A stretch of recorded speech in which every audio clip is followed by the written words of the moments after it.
Welcome. This is the Bring Your Worst Show. I am your host, Damon Brown. Thank you so much for coming through. I'm an entrepreneurial coach. I help side hustlers, solopreneurs, and also non-traditional entrepreneurs, people who are doing things in a different way, people who can be under-resourced and sometimes under-mentored. And sometimes we don't have the amount of resources or access or capital or networks or however you want to phrase it as other folks that are starting their thing off the ground. I'm here to support you. I'm one of you. And yeah, thank you for coming through. If you want to learn more about my coaching, just go to damonbrown.net. This is a Bring Your Worst Show. I come to you every Wednesday at 1:11 p.m. Pacific Standard Time, Las Vegas time. I'm about to get out of my my clothes. Not all of them, but my blazer is starting to get warm in here. Unfortunately, there's a blazer I have in my office. Man, it's gonna be approaching 100 by this weekend probably. So yeah, if you're coming to Vegas, definitely pack light. Subscribe for free to the Bring Your Worth show, bringyourworth.tv, or just click the link below. This is episode 379. I think it's going to be 380 by the time next episode rolls around. All kinds of hopefully good content that you guys will enjoy. Go and subscribe so you don't miss the next thing. And I'm also the author of the book, The Complete Bring Your Worth Collection. All three of my major business books from the past 8 years. And a couple of these are actually compilations of business books. So in total, you're getting about 9 books in here. I am not exaggerating. I appreciate the support so far. This came out in the fall. Got physical copies I can send to you guys over at damebrown.net. You can also grab them at your favorite network. Of course, if you watch on the Amazon, you can grab it on there. You can also go ahead and connect with it. And any of the links below, including my own personal link. I'm really into Moxie right now. It's a platform that talks about politics, even though it's a political platform, if that makes sense. Some more about the legislature and the laws and the different things that are going to affect us. Here in America, we're having a presidential election in about 5 months. It's only in November, I think, second week of November, Super Tuesday, I think they call it. And so, yeah, it's coming fast. And so that's a big deal here. I know a lot of my brothers and sisters in Eastern Asia and even Western Asia and even parts of Europe. I know there's some laws that are, or some decisions that are being made about leadership right now in the UK. Shout out to my brothers and sisters over there. This is a time to go and get more involved politically. If you're not going to get affiliated with a political party, at least understand what's going on. That's what I do over at Moxie as far as giving people insight into the laws and legislation that are going to affect us as side hustlers, as solopreneurs, and as non-traditional entrepreneurs. If you missed it, catch the replay of music business secrets. Excuse me. I just had a bunch of tea and suddenly it's like hanging out of my chest. Excuse me. Catch the replay of music business secrets. I take some of the best advice that from people, some people that I've interviewed personally, some people that I've interviewed from afar. Some of them have passed away, so it's actually not possible to interview them. But it's business secrets from Prince, from MJ, from Jay-Z, from Beyonce, from other folks that I'm missing right now. But it's a good 2-hour program talking about their different secrets, whether it's intellectual property and owning that, people owning their masters, which is the music equivalent of intellectual property, and owning your copyright, to how to make money with it. And there's a ton of clips in there, including interviews directly with the artists themselves. Be sure and check it out. And I appreciate the love for it. It's gotten a lot of discussion, a lot of attention since it premiered on Sunday. So I appreciate it. Go check it out, though. And it's also me breaking down what exactly intellectual property means if you're new to the game, and how these lessons from the music business and a lot of these people who have really understood the music business and how can I say it, to understand how to own their craft, not only as a creator, but also from a legal standpoint. Taking the insight from them, you can actually apply it to any type of artistic craft you're working on. I own my own publishing company. I own this TV show. So even though it's on YouTube and other places, it's mine. So there's certain lessons that I've actually gotten from them. I want to pass it on to y'all. So be sure and check out the episode. Also, something a little bit different. I did a very short episode called Why We Should Forgive That Person. I named it that on purpose because we usually have that person where it's like, that person, I can forgive everybody except that person. That one right there. And it's a 3-minute conversation, really short. 3-minute conversation. It's almost like the YouTube shorts or TikTok, but it's widescreen like I'm talking to you right now. And I so enjoy doing it, and the feedback has been good. Be sure and check it out. It's a little bit experimental, but it's like a little nugget that you can take with you if you're wrestling with forgiving someone. All right, today, Sunday. Today's show, how to calm down. Things get a little hectic out there. And if you know the rest of the line, then you and I can be friends. But seriously, the when it gets hectic, then there's that challenge of finding the space for that. I talked about that in today's newsletter. I have a newsletter at joindamon.me. It's free, as far as I can tell, always be free. It's delivered every Wednesday. What day is it? Every Wednesday at 5:55 a.m. Pacific Standard Time, Vegas time. And I talked about that in the newsletter. The link is right below. You don't need to type it in. Just look for newsletter in the description. And I was talking about how things can get hard and things get really busy, especially as we're adulting. I'm married. I got 2 little kids. I own multiple businesses or run multiple businesses, own them, but also run them. And so it can get really hard sometimes, even if you're quote unquote doing everything right, or, you have your different ways of managing it. What I said in my newsletter and what I'll share here is that sometimes we don't realize all the different ways that we can actually find breaks within it. We wait for, I'm going to quote Tim Ferriss a little bit, we wait for retirement before we take any type of major time off. We wait for the big vacation, and the vacation is like for 2 weeks or for a week, 2 weeks if we're lucky, but for a week or maybe even 3 days, and we're saving up for that vacation. But there's ways that we can do it in small increments. I talked about meditation practice where I meditate most every morning for 5 minutes right over here in the corner in my office. My little meditation mat doesn't take a lot of space, but that meditation practice has been happening for anywhere from 3 to 5 minutes for going on 2 decades now. The only reason why that works, at least for me, is because I've kept it manageable. I've kept it small. And that serves kind of like a rest for your brain. I don't go to sleep or anything, but it allows me to shut down or calm down. So the whole point is, sorry, I think I lost you for a second. Looks like you're back there. But the whole point is that you have the opportunity to connect with people and connect, most importantly, with yourself. And that can be in a resting way, as far as like literally taking a quick cat nap, or just, it's super sunny now. As I said, you're just, with me and my youngest son, we went to the park, not for a long time, because again, it's hot. But we went to the park and he just wanted to lay in the grass.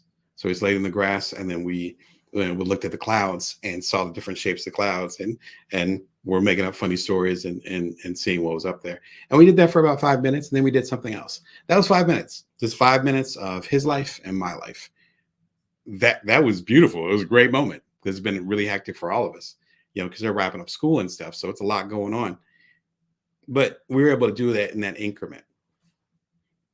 What I want to go ahead and show with the show today are ways that even in our most hectic times, our most stressful times, we have the opportunity to actually calm down. And calming down can be achieved by taking some type of break. And when we think of break, particularly here in America, we tend to think of, 4 days in the Bahamas, or, oh, I'm going to go wait till this holiday and that holiday. And it's like, no, you can actually find ways to take those breaks.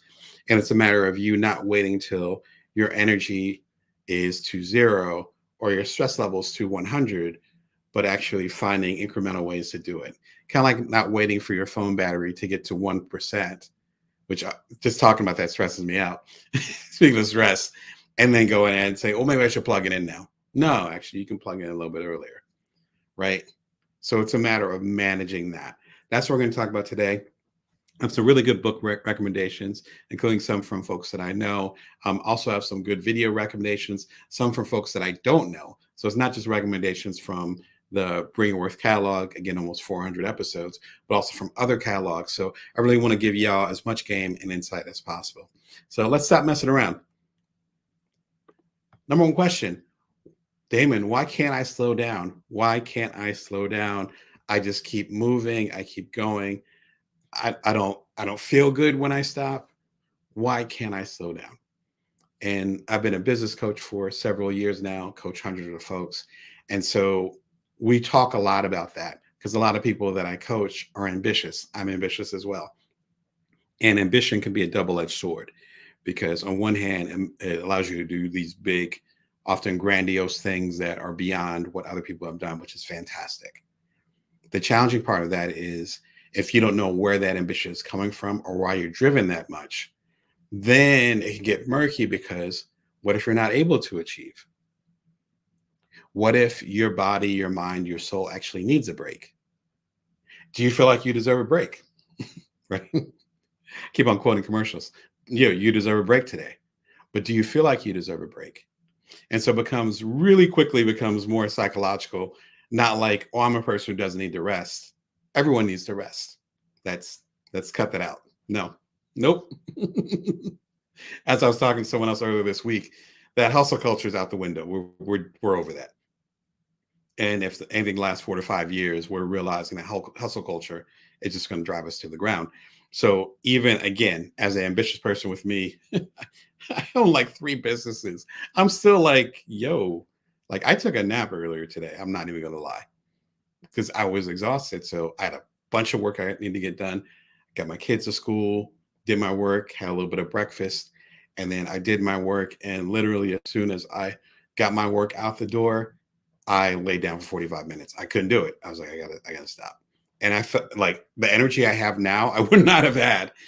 So there's usually 2 reasons why we feel away and believe that we can't slow down. The first way is having guilt or feeling guilty about slowing down. This comes from a couple different can come from a couple different places. It can come from our childhood, our friend group, the people that are around us, our environment that says you actually can't slow down. You should always be busy because this bill is always going to be due, because this accident could happen, because we're a family or we're a peer group or whatever that always stays busy. So it could be from that aspect. It could come from the aspect of you actually doing well, which is ironic, right? Why would you feel guilty about resting when you're actually doing well? You have, the amount of money you need in savings or your business is doing great. Well, that's again back to the environment where maybe there's a level of survivor's guilt, which I talked about there's a live episode about Kendrick Lamar and his journey with his music. It's from a couple episodes ago. I want to say it's episode 375. In the replay, I'll go and put that in notes. So if you're watching in the replay, I'll throw it in the notes right below my big head. My whole point is that with his dramatic success and perhaps with your dramatic success, again, ambitious people, you're realizing that not everyone made it. And so there's a weight with that. It doesn't always feel good. I can identify with that because certain things that I was able to do that my peer group, my friends, even some of my family were not able to do. And with that success comes a level of guilt. And you're like, okay, well, I'm the one that made it. So there's no way I should go and take a nap today. Well, if you don't take that break, it doesn't have to be a nap, but it doesn't have to be a supersized thing. But if you don't take that break, then you're actually not going to be able to show up for the people that you might feel guilty leaving behind or being in their situations. So it gets really complicated. But the first big reason that you might not feel like you can slow down is by guilt. And that's usually based, I found in my research and in my work as a coach, based on our environment. The tricky part is that environment could be right now, like your peer group, people you're around. That environment could have been when you were a kid. A whole nother layer of it, that environment might have been based on what your parents or your guardians went through. My parents hustled a lot to get to where they are today and to have a good environment for me as much as they could. So if I'm slowing down, but I get my ethics or my values, or I just get certain lessons from my parents, they might not have been in a position to slow down. So us slowing down, at least to the extent of me being able to take a nap today, sometimes can be viewed as a sense of privilege. And in some ways it is. But it doesn't mean you don't slow down at all. And guilt isn't going to automatically make them get their rest and absolve your family or your environment for whatever they're going through.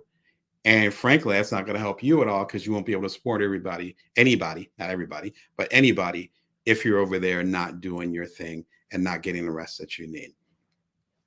The second, more insidious way of why we sometimes feel like we can't slow down is that we're actually trying to outrun something. And I don't mean like, I don't mean like Sha'Carri Richardson. I think I got her name right, or Usain Bolt. Shout out to both of them. They're both beautiful and amazing. But you're not being a distance runner. You're being a runner in a more abstract, psychological, or emotional way.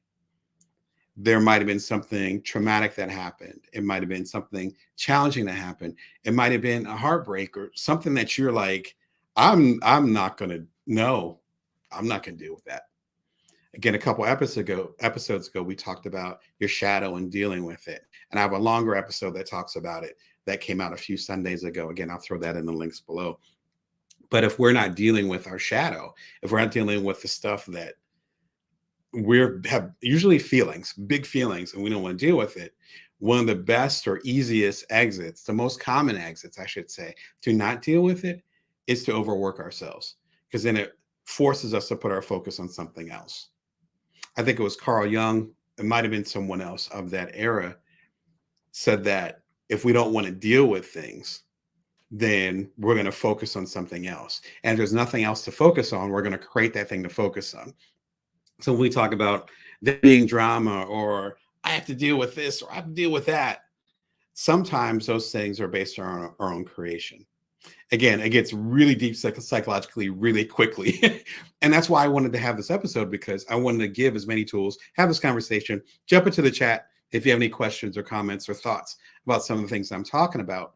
But that's one of the reasons why I want to give these tools, is that when I work with people, or even people in my circle who say they can't stop or they can't rest, usually it's not a physical condition.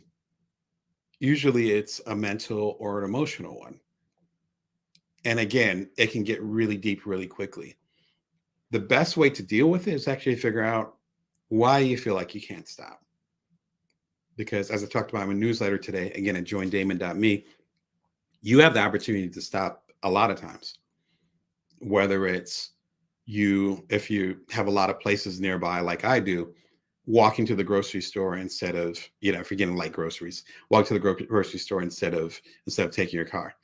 If you're physically able to do it, if it's comfortable, if it's not 100 degrees outside as it is here, and you're getting some light stuff, then you can't take the extra 10, 15 minutes. That doesn't mean you need to exercise. It means that that's a form of rest that gives you time.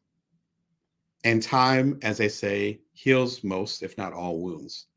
And so when we're talking about not feeling good resting, we're also talking about you not feeling in a place where you can take care of yourself. And literally all of us need to rest. Even the most testosterone up hype person, which I know quite a few folks, shout out to y'all. You need to sit down sometimes. And as I say, if you don't sit down, then life often will find a way to help you sit down. And that's as real as the talk gets. So just to make sure that that's clear, it could be if you don't feel good or feel like that you can't stop. It could be guilt over stopping because you don't feel like you deserve it, or it's not a safe enough environment to do so, which could be from your background or your current environment. Or you could be running away from something where if you slow down, this thing's going to pop into your mind. And either way, it's a pace that cannot be kept going the entire time. Great book on this topic is Do Nothing by Celeste Headlee. I want to make sure I get her name right. I had might have connected with her at TED. I think I saw her speak at TED. We've never met in person, but I loved her work. And she was actually talking about a previous book or previous work before this book came out. This book came out, I looked it up because I was familiar with the book. I checked out again. I mentioned her on other shows. This book came out March 2020. I was like, wow. you know, prophetic Celeste, because that was a period of time for you guys that are just tuning in. That was a period of time where most, if not all, the world, all of the first world, you want to call it that, was sheltering in place. That's when everything kind of shut down here in Las Vegas, and for a lot of the country, it was St. Patrick's Day. I remember it was that Monday. So it was definitely that Monday. It might have been St. Patrick's Day the day before, but it was March 17th, basically. It was a great opportunity for us to talk about why we should slow down. And that's what the book is about, the positive aspects of doing nothing. Now, she goes a little bit deeper than what I'm talking about here. What I'm talking about here, what we're talking about is calming down. Um, so it's like calming down. So let me go and find a moment to breathe. How do I get into that space? Doesn't have to be official meditation or anything that fancy, but it's like, no, I'm going to find this little nook and cranny to go ahead and just sit here for a moment, or to experience this for a moment. I talked about at the top of the show, me sitting with my kid looking at the clouds. Like, kids are, if you have kids in your life, they're a great catalyst for, believe it or not, doing nothing. They might say that they're bored a lot, but then they also, if you catch them at the right moment, they are not doing anything. Particularly teenagers, I would imagine. My kids aren't teenagers yet, but I remember myself as a teenager, and just staring, or just looking into space, or just being themselves. Celeste takes us a little bit deeper and says, not only is it just taking those moments that we're talking about in the show today, but also literally doing nothing. Like, no reading, no podcast on, maybe some music. I'm a big music guy. You can see Miles, not my, well, actually, this is Miles Davis, and John Coltrane behind me. Like, but maybe some music, but just literally just doing nothing. Kind of like when you first start going out with someone and you're just happy to, and you guys get along, it's a good date. You're just happy to be together. Having that, but for yourself. I was talking to a good friend of mine a while ago, and I was like, you know what? The last time I really like just zoned out and just was comfortable just doing nothing all day, like really nothing, I was thinking back to like my college dorm, or maybe a little bit after that when I was post grad. Now, there's reasons for that, because again, a lot of us are adulting. A lot of us have little kids that we have to take care of, or a spouse that we're working with, whatever. A job to do, we have to pay the bills. But that doesn't mean that we can't take like a Saturday or an afternoon or something and not plan anything and not do anything. The to-do list is not going to go away. I've talked about this in some of my TED Talks. The to-do list is infinite. Remember the show that came on a few years ago? I think it was Nora and the Infinite Playlist. Same thing. Just like you put on Spotify or whatever your preferred music network thing is, your music platform, and you play it on shuffle, and it'll literally go on forever for the billions of songs in there. That's what our to-do list is. This is a great rallying cry against that. The to-do list is a thing. I'm looking for my index cards, because I always got index cards everywhere. Let me see if I have my example index cards. I must be using an index card right now, but it could be a piece of paper that I'll use, and it'll have a long list of to-dos for that particular day. But I also know that to-do list has to end. Like, I have to stop it. She gets into that. Fascinating book. Again, as you can do the math, is a few years old, but it's definitely worth your time. Another book is 50 Ways to More Calm, Less Stress. I can never say the book title. I love the book title, but I can never say it. Shout out to Maggie Cardis. Hope you're doing fantastic. We met a long time ago and have been involved with different journalism and media organizations. So I'm so glad to see you doing well. She has a fantastic book that just came out, I want to say last fall, maybe right before the holidays here in the States. It's the title just says it all. It's a really simple way to say, I can do this one thing today to calm the heck down. We need that, because even though, kind of a counterpoint to Celeste's book, when Celeste's book came out, that's, if you remember, a few years ago, we were doing well, I wasn't, but in general, I had little kids, but it was different story for me. But for the general vibe, the general culture was doing the sourdough starters so you can make your own bread. It was, I crochet, and there were so many people, and I started crocheting like a long time ago, around the time I started meditating. And there are folks that like were asking me, how do you crochet? And do you know about knitting? Which I don't, but they're asking me about that. Just that whole vibe. It was just different. And now, many years later, I can feel the gears shifting again. And suddenly we want to be busy again. Suddenly we want to hustle again. Suddenly, going back to what I was talking about with the question as far as being afraid to slow down or not being able to slow down, which is how we often phrase it, even though that's not quite true, but not being able to slow down, that often can come also from a place of fear. If I slowed down before and I lost this opportunity, I slowed down before and the world slowed down. And if that happens again, I need to keep going. I need to keep going before it happens again. That puts us into a place of burnout. The 50 tips and suggestions, just short chapters in here, will help you chill. So, this is kind of the foundation as far as us talking on the show today. This will actually allow you to execute. So, you could be like, yeah, Damon, I want to rest. But what is that? What do you mean rest? What am I supposed to do? What do you, I don't know. I've never rested before, which we have, but I have some people that talk to me. That's when people come to me. They're like, I've never rested before, never taken a vacation. I'm like, well, you probably have. You just didn't recognize it was rest, or you put in some other category and your version of rest is something else. There's a great way to break that mindset a little bit and have a more productive mindset. Productive as in you can actually, these are 50 action steps you can take depending on your situation to actually stay calm and rest today. So shout out to Maggie. She's been all over the country promoting the book. It's good to see you outside.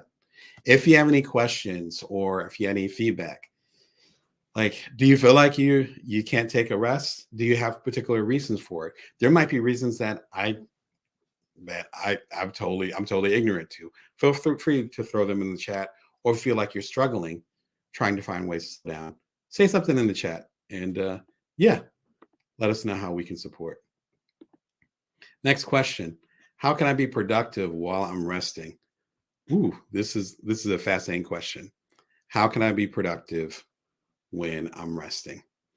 We run our own businesses. Again, I have multiple businesses. Chances are, if you're watching the show, you have a side hustle or solopreneurship. You might have a couple. I know some of y'all watching right now have like four. I'm like, woo, four and little kids. Man, let me see how I can help you. Jeez. So the amount of juggling that you guys do is admirable. The thing is that if you're wearing all the hats, I wish I had my hat prop, my hat's up there. But if you're wearing all the hats, all the things, then it's like, how exactly am I going to take a half an hour walk to the grocery store? There's an invoice that might come in. There might be someone that wants a copy of my book. How am I supposed to get it out? Oh, the show is going to happen at Wednesday at 1:11 p.m. Pacific Standard Time, Vegas time. I can't take a break. I got to keep going and produce the show. So I think it's really important to address that part of it. Say the quiet part out loud. Is that for the people that I support as a business coach, the side hustlers, the solopreneurs, the non-traditional entrepreneurs, so many of us are actually the CEO, the CFO, the CEO, the CMO, like pick a C and an O and throw a letter in there. We're probably representing that. If we do have that support, we might have limited employees, we might have consultants, we might even have a virtual assistant, but pretty much we're it. We're it. I think there's some smart ways that we can actually find to keep our business going, not become insolvent or go bankrupt or have our business fall apart, and still continue to rest. The first thing is to actually be strategic about when you're taking a rest, when you're taking a break. My kids are actually graduating from school, not the big school, but graduating their current grade over the upcoming days. My partner knows that. I know that. The rest of the family knows that. Now you guys know that.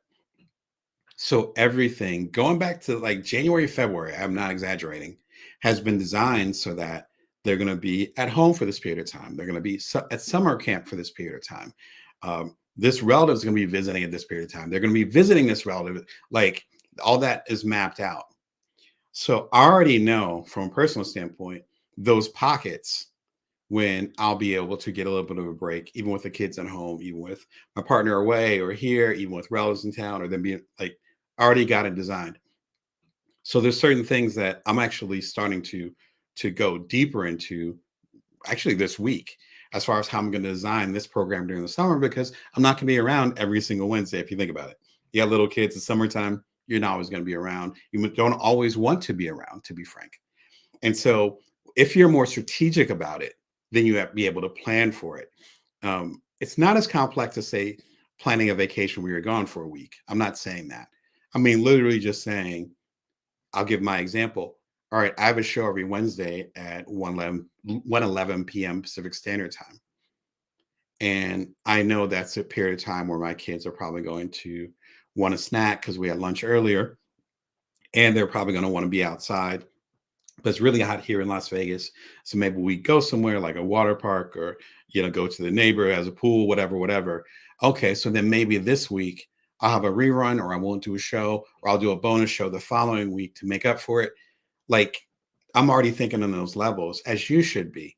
And so the more strategic we can be with how we're going to rest, how we're going to structure our lives, and how our businesses are going to fit into that, as well as our, personal stuff, then the further out we can do that, the more we can actually build rest in. Like, I'm positive I'm going to get rest this summer. Like, I don't, like, see little backs in their eyes. I'm tired. Like, I love y'all, but it's like, I also need a break. But I know that my break is coming. I know I'm going to get rest, and it's already being developed. That in itself calms me down. Now, I'm a planning guy. It might not matter as much to you, but even if you're not a platter, hopefully you're not a platter. If you're not a planner, I would implore you to go ahead and think about, let me plan out my rest just a little bit. Let me have maybe this person take over. Maybe I can go ahead and do a little bit of extra work here so that I can be gone for this next day. Think about it more from a strategic standpoint versus just, I'm going to go ahead and, push until I can't push anymore. And then hopefully I'll get a break. We live days, months, years. I got some people that care about that have lived decades like that. Rest in peace, because some of them passed away. But they lived decades like that. Like, I'm going to go ahead and I'll figure out the break later. I'm just going to keep pushing. And then you keep moving, moving the mountain, moving the mountain top, moving the flagpole until there's no more flagpole left. There's no more mountaintop. I'm not saying it has to be some dramatic exit for you. What I'm saying is that we can keep pushing our rest until we do burn out, or we end up hating the stuff that we do, even though it's something that we traditionally love, or we end up running out of time. Whatever time means to you, we end up running out of time. The key thing is to figure out that strategy as soon as possible and put in that flagpole and say, I'm going to take a break during this period of time. I'm going to slow down during this period of time. Even if it's just 15 minutes, even if it's just an hour of myself sitting on the porch, having a glass of lemonade, eating a peanut butter and jelly sandwich. That sounds really good right now, by the way.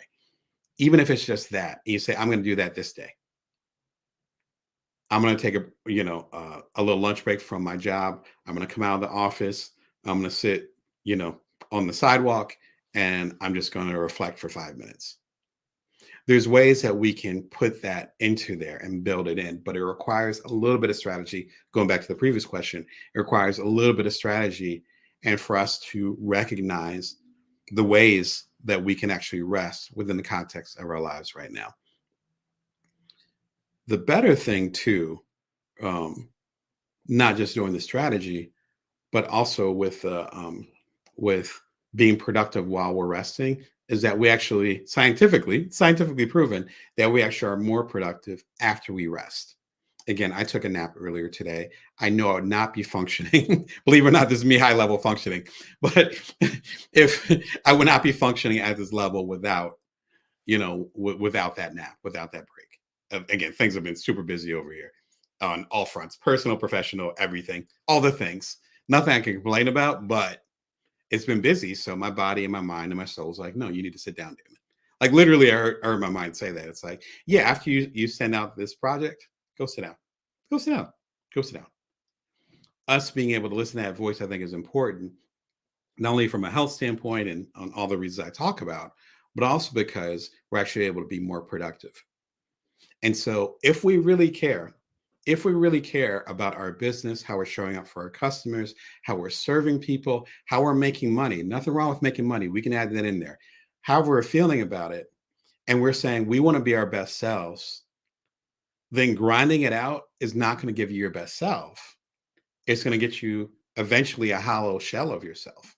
There's moments that are crunch time. There's moments where you have to hustle. Again, I'm in that period of time right now, so I can speak from experience.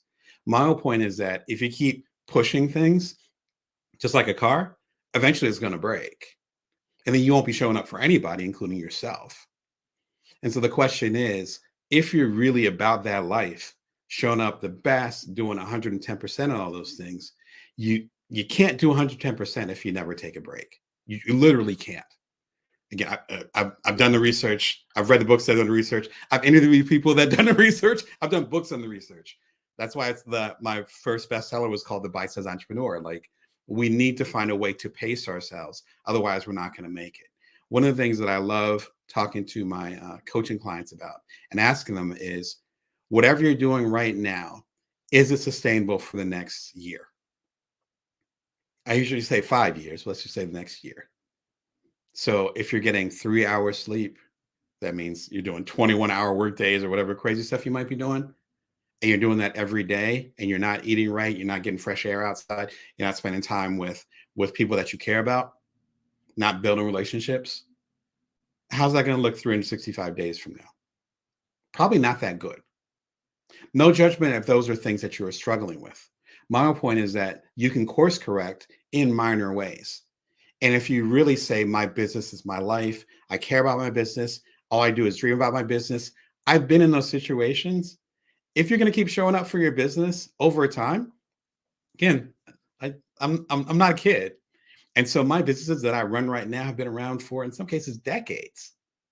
There's no way, no way, no way, no way, no how that I'd be able to have a sustainable business, multiple sustainable businesses, have my 2 little kids, have this, what I consider a beautiful life, and be able to do all that and never rest. So if you're worried about taking a break and that your business is going to fall apart, find ways to strategize so you can offload some of that, even scale back in some cases, or maybe you find other hustles that can pay you more income so that you don't have to make income just from this particular business. Because if you're not taking care of yourself, you're not going to be there to lead the business. And if you're saying this business is your heart or the main thing that you're into, then how can you do that to your business? Right? How can you do that? The math isn't mathing. If this business is the most important thing, and if you don't rest, you're going to burn yourself out and the business is going to fall apart, then why wouldn't you rest? That's the riddle of the day. Riddle me that, right? Good food for thought. As you can tell, I'm passionate about it, but that's why I do the work that I do. One great book that talks about this, in fact, it might be the best book that talks about what I was just talking about, is Ryan Holiday's Stillness is the Key. Man, he does more books than I do. Like he's got a book coming out every year. I think he just had a book that came out about doing good. Sounds really good, and I love seeing his videos and hearing his work. This one is a classic, and I all the things that I'm talking about right now, you can see why I rock with it. The main argument is that if we're going to make an impact on the world, if we're going to be strategic and thoughtful, if we're going to run our businesses, do our entrepreneurship, even show up as spouses, as parents, as children, if our parents are still around, as aunts and uncles, nieces, nephews, et cetera, however we're showing up in the world, contributing, it requires slowing down enough to think about our actions and for our emotions, or as they say, our soul to finally catch up with us. That is required. It's required. I talked about this recently on the shadow episode that I referred to earlier, where we could be so busy running away from whatever we don't want to deal with that we end up leaving all these gems behind and not realizing we're walking into the trap. the trap of burnout, the trap of stress, the trap of health problems and issues, the trap of loneliness because we're not developing a relationship. There's all kinds of traps along the way. Not trying to scare you. Just my whole point is that without us slowing down, then we're not going to make it. Again, scientifically proven. We're not built like that. We're not superheroes. We're not built like that. And often the reason why we're not being still is because of something we don't want to deal with back here. That's often how it works. For better or for worse, it just is what it is. Again, as they say, I don't make the rules. It's just this is kind of the way that we're designed. If you're familiar with Ryan's work, he talks about Stoic philosophy a lot and has been basically become a historian on it. Forget being an author, historian about it, about these different philosophies from Epictetus and Marcus Aurelius. If you're familiar with this work, his work, then these names will ring a bell. I've mentioned them a few times too on the channel, particularly with my favorite book of his, The Daily Stoic. He gets much deeper into this, mostly about the ability to be still, even from a strategic standpoint, because we're talking about businesses. How many times have you taken a shower? Have you played with little kids like your niece or nephew, or even your own kids or whatever, just to kind of mind off of things? Have you last time you did like a cross country trip or drove to the beach or whatever outside stuff you might have? I love doing long walks in Midtown Manhattan. So walking actually further than that, but walking from Midtown Manhattan all the way to downtown and back. Like I love doing that. I actually miss New York. You're doing that, whatever that equivalent is for you. And suddenly these strategic pieces start coming together. And you're like, oh, that's how I should launch that product. You know, that person I'm having a conflict with, you know, my business partner or whatever, this is what I'm going to say to them. Yeah, we need to have that conversation. This, that, and the third. Those things only happen when we're not worried about them. And unfortunately, if we're always in the active mode, if we're not being still, if we're not putting our focus somewhere else just for a moment, we don't get a chance to put those pieces together emotionally, physically, mentally. We just don't. Again, that's not how the human brain works. He talks about that a little bit too, but that's not how the human brain works. This book is a great start to think about that, to think that actually stopping could make your business better. Again, food for thought. Brene Brown, How to Slow Down Without Losing Your Business. Shout out to Brene Brown. As you know, I love your work. This came out about a year and a half ago. And this matters because I think I shared in the actual video. There's a Bring Your Worth episode, obviously. And she went on LinkedIn and she said, hey, I'll be gone for the next 3-4 months, I think, maybe a little bit longer. Yeah, I'm done right now. And I think she had 3 podcasts. She had at least 2 podcasts. I couldn't even keep up with all the podcasts she was doing. And I'm a fan. I was like, I can't listen to all this. She was doing that much work. And she had a book come out. And she had a Netflix special that came out a few months before that about Atlas of the Heart, which was her book that came out at the time, again, about a 1.5 years, 2 years ago. And she said, yeah, I'm going to go ahead. And she was like, and I think she broke it down. She's like, these are the things that are going to happen, or this is how I'm going to handle it, whatever. And here it is. When it comes to emotional intelligence, she's the top 3 most known person in the English speaking world. I'm positive. Again, this is some of the stuff that I studied, so I know where she ranks. She's top 3. It's her, Adam Grant. You know what I'm saying? I could date him. Shout out to Adam. But you know what I mean? Simon Sinek might be on that list, you know, depending, but he's more workplace versus just emotional intelligence. Again, so I know what I say. So for a top 3 in the English speaking world to say, yeah, I'm going to go off grid for the next 3-4 months. And she has kids too. So she's like, I'm going to go off grid for a little while. And then to break down and model that and say, this is how I'm going to go off grid. This is what it means. Yeah, there's not going to be a podcast for the next 3 to 4 months. I already talked to the advertisers. You know, she has big sponsors. So it's like, right? She's got big sponsors, like brand name sponsors. Yeah, I already talked to them. Yeah, but I need to do this. And then I think it was in the fall, instead of being like more like 6 months, she came back. She's like, hey, I'm back. Here's a new episode of, I forget the name of her thing. Is it Unlocking Us? I think it's Unlocking Us. Like Unlocking Us. Here's a new episode. And it's featuring the the former Surgeon General of the United States. He's talking about loneliness. Shout out to that guy. And it's just like, whoa, okay. But she was able to come back roaring back. And she's been fine ever since, as far as I can tell. I was like, okay, she's back on her grind.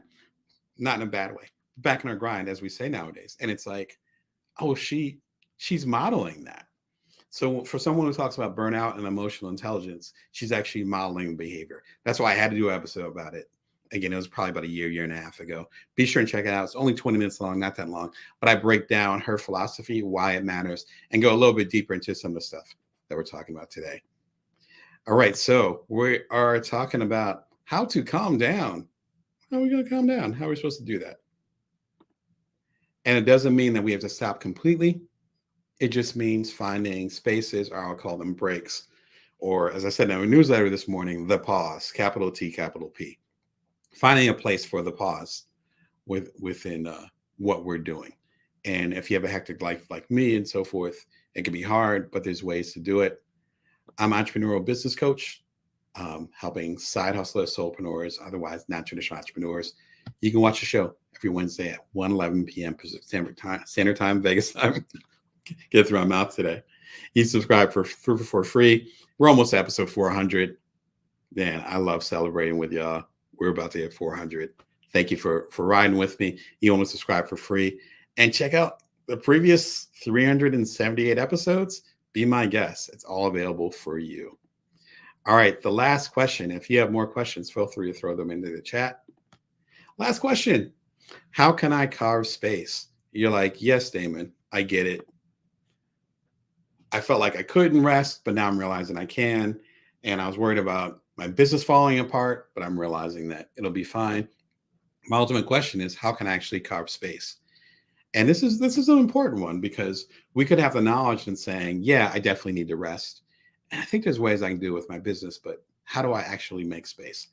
Excuse me. The first thing is to actually know what your priority is. What's the most important thing? We've been talking about that a lot on the live episodes. One great book about that is called Essentialism by Greg McKeown. It's in the link. Shout out to Greg. But finding different ways to say, this is the main thing. In Essentialism, they talk about the priority. And priority is well, just say it's Latin. So I think it's either Greek or Roman, but it comes from a Latin term meaning the one. In other words, we're not meant to have multiple priorities. We're meant to have one priority. That's literally what priority, the root word or the root meaning of priority is. It means one. The priority, the one. So what is the main thing? And that might shift.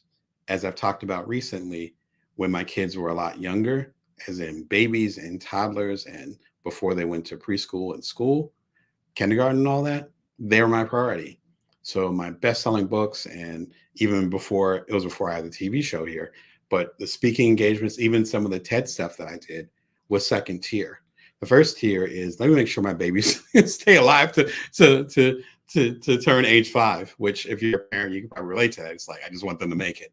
Not from a place of stresses and they're not going to make it, but more like you don't want to screw it up. You only get that one chance to give the foundation, psychologically and otherwise, for these beautiful human beings that you've given birth to. It's like, okay, I gotta get this right.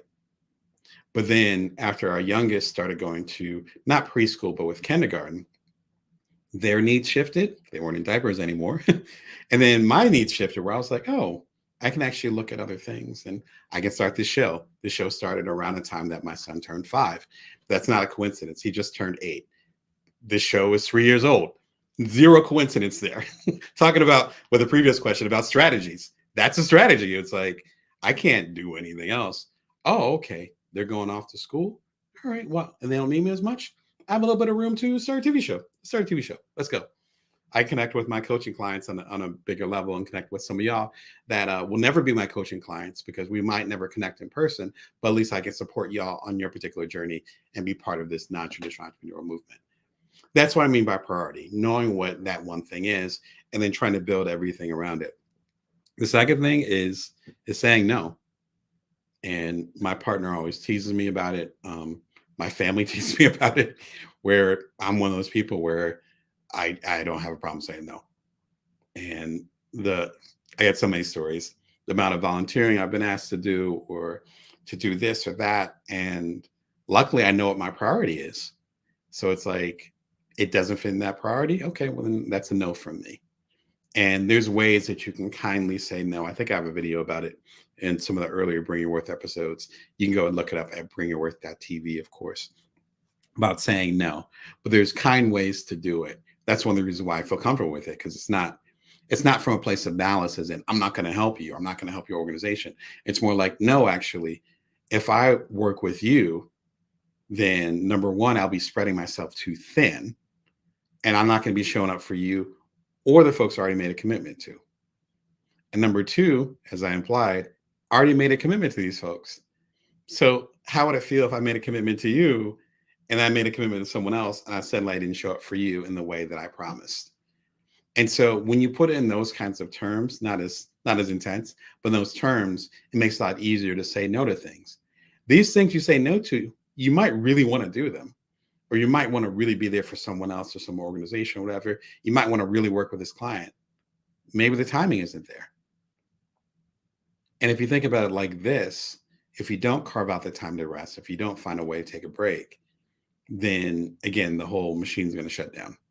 Like if you look at the body as a machine, it's going to eventually shut down. That's kind of how it works. There's literally millions of stories, lots of books and literature that keep telling us the same thing. We're not meant to be on fire, fifth gear the entire time. That's not how we're built. And so saying no is actually a place of kindness, because if you know you're not really going to show up as your best for the person that wants you to be there, then why don't you just say no to them? If you know if you say yes to this other thing, then it's going to fall apart for your other commitments, then why would you do that? Again, it gets really deep quickly with the psychology of it, because as soon as we start to realize we have a choice, then suddenly we have to question why we're not making that choice. If we realize we can rest at any moment, and we realize we're choosing not to rest, then we have to go deeper. If we know that saying yes to this one thing is going to overwhelm us, but we keep saying yes anyway, then what is it really feeding? Because as soon as we know we have a choice and we don't have to do it, then we're realizing, oh, actually, I am choosing to do it. Why? That's kind of the energy of this. If you want to take a break, if you want to rest, almost always you have that option. And if you don't have that option, it's a period of time in your life. It's a season. But once that season is done, or before that season comes where we're in that hustle, I get it. I've done 2 startups, got little kids. I get it. But all this is seasonal. Very rarely, especially if you have the resources, the wherewithal, the time to even listen to me, you might be at a certain status as far as having an amount of resources. It's not always going to be grind time. No, things are seasonal. What season are you in? You might be in grind season. Godspeed to you. But grind season is going to end. You have to recognize when it ends, and then you have to be equipped mentally, physically, particularly emotionally, to allow yourself to rest. Otherwise, you ain't going to make it. If you're going to go deeper into that topic, book that I really enjoy called Hell Yeah or No by Derek. Actually, it's Derek Sivers. I know what Derek River is. I think it auto-corrected, but the link is good below. Sorry, Derek. I love your work. I swear I didn't mess up your name on purpose. I think the autocorrect got me. I first heard about this guy on a Tim Ferriss show ages ago. Like, oh my gosh, I think my second kid was born. So it was probably about 8 years ago, long time ago. And then he came out with a book about this concept. I think he actually did a TED Talk about it. I don't think I ever saw the TED Talk, but I think it was before I started going to TED. So he must have did the TED Talk. I've been going to TED for like 12 years. So he must have did the TED Talk 15 years ago. The basic point is this. He lives his life as in if he's going to be into something, if he's going to say yes to a speaking engagement, because we're both public speakers. If he's going to say yes to a speaking engagement, if he's going to say yes to going on this trip, if he's going to say yes to helping his buddy with something, it has to be a hell yeah, as in, yes, I want to do this. Otherwise, it's a no. That sounds like a lot of privilege, but once you start to break it down, you realize that that's actually how all of us in some way should be functioning. Now, if a family member desperately needed something or whatever, of course, you should be there, assuming you're cool with the family member. Like, of course, if a friend needed it, which I consider chosen family, of course, you're there. But we're talking about that squishy stuff in between. That stuff that you say yes to, and you're realizing maybe I shouldn't have said yes. That sense of regret. I know you know what I'm talking about. That sense of regret where you're like, oh, I know I'm committed to this, but I don't even want to do this. Why put ourselves through that? Why put the other person or organization through that? Because now they're thinking you're hell yeah, but you're really you're meh, meh, like This book breaks it down. It's a super short book. I was trying to find my copy of it. I think it's somewhere. If you watched the Clutter episode last week, you know the amount of books I have right now because I'm doing so much research for this show and the other stuff that I'm doing. The book's somewhere around here, but it's a great place to start if you're dealing with that confrontation of how do I say no to things and whittle my stuff down. And my recommendation is how do I make time to rest? Ultimate Live Guide. I talked about this more about making the time to rest versus calming down, but it hits a lot of those similar topics. And it's also much bigger, a lot more material, a lot more content, a lot more book recommendations and video recommendations. If you're kind of craving more and you're like, damn, I'm not sure where to go next, this would be a great way to do that. I think this mega episode came out top of the year, maybe, but I had a whole live episode dedicated to rest and tools, literal tools, whether it's software or whatever that you can use to rest yourself. We didn't get into that today because more of the psychological and emotional aspect of it and how we can continue to run our business. This episode right here gets into it. All the links are below. And yeah, they're free for you to enjoy. It's episode 349, so it wasn't that far back. But I so appreciate y'all coming through. Again, I'm entrepreneurial coach Damon Brown. I help side hustlers, solopreneurs, otherwise non-traditional entrepreneurs. If you want to coach together or you're interested in my coaching, just go to damebrown.net. We can set up a free call and see if we're a good match. Because sometimes I'm not the right coach. Not the right coach. That part. I'm not the right coach for you. And sometimes I realize that, you know what? You might not be the client that I can get to the next level. But, feel free to set up a free call. We can have that conversation with that. You're watching the Bring Your Worth show. BringYourWorth.tv every Wednesday at 1:11 p.m. Pacific Standard Time, Vegas time. And you can subscribe for free right below. And my latest book, The Complete Bring Your Worth Collection, is available everywhere good books are sold. And my book too. I think my book is pretty good. I think you guys might enjoy it. Anyway, please enjoy your rest. Remember to breathe and calm down today. I got my tea. I'm definitely on my calm streak. And until next time, remember, you can always bring your worth. You can always build from now. Take care of yourselves and others.